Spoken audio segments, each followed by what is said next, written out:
John Emil List was an American mass murderer and longtime fugitive. On November 9, 1971, John List shot his wife, his mother, and his 3 children. Then he made a sandwich, drove to the bank, and disappeared for 18 years. John List appeared to be the perfect son, husband, and father. He worked hard as an accountant at a nearby bank to provide for his family. The New Jersey mansion he inhabited with his mother, wife, and 3 children had 19 rooms, including a ballroom, marble fireplaces, and a Tiffany skylight. List and his family were the embodiment of the American dream in 1965. They attended church every Sunday as devout Lutherans, and List taught Sunday school. Everything looked great on the surface, but almost nothing was as it seemed. In 1971, John List lost his job at the bank at age 46. Subsequent jobs didn't pan out. He couldn't bear to tell his family about the loss of income, so he spent his days at the train station. He refused to go on welfare, as it would entail excruciating embarrassment in the community and violate the principles of self-sufficiency that he learned at his father's knee. It's hard to believe the solution he arrived at would have been more acceptable to his father. But John List would later say it seemed to him the only option: the murder of his mother, wife, and children. On November 9, 1971, List committed the quintuple murder using a 9mm semi-automatic handgun and .22 caliber revolver. While his children were at school, he began by shooting his 46-year-old wife Helen List and his 84-year-old mother Alma List inside their Westfield, New Jersey, Victorian mansion known as Breeze Knoll. As his 16-year-old daughter Patricia, 15-year-old son John, and 13-year-old younger son Frederick arrived home from school, List shot each of them in the back of the head. List placed the bodies of his wife and children on sleeping bags in the mansion's ballroom. He left his mother's body in her apartment in the attic. After making lunch for himself, he drove to a bank to close his wife's and mother's accounts, canceled mail and milk deliveries, and notified his children's schools that the kids would be absent for an extended period as the family needed to care for an ailing relative in another state. After that, List wrote a 5-page letter for his pastor. Then he cleaned the various crime scenes, removed his own picture from all family photographs in the house, tuned a radio to a religious station, and walked out the door and wasn't seen again for 18 years. A month passed, and neighbors noticed that all of the mansion's rooms were illuminated day and night, with no apparent activity within the house. They began to suspect something was wrong at the List mansion. After light bulbs began burning out one by one, they called the police. When police officers entered through an unlocked window leading to the basement on December 7, 1971, they heard organ music on an intercom system and found the bodies of List's family.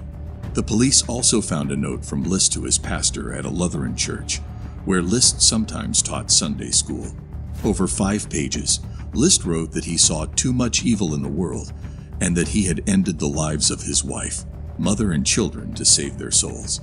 The FBI found his car parked at Kennedy International Airport in New York City, but they never found him.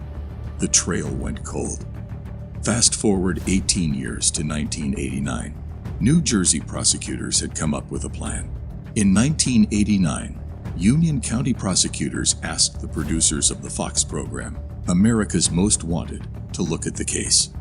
To help, the producers brought in Frank Bender, a forensic sculptor, and Richard Walter, a criminal psychologist. Studying photographs of List when he was in his mid-40s, Mr. Frank Bender imagined how he might look in 1989, his face sagging with time.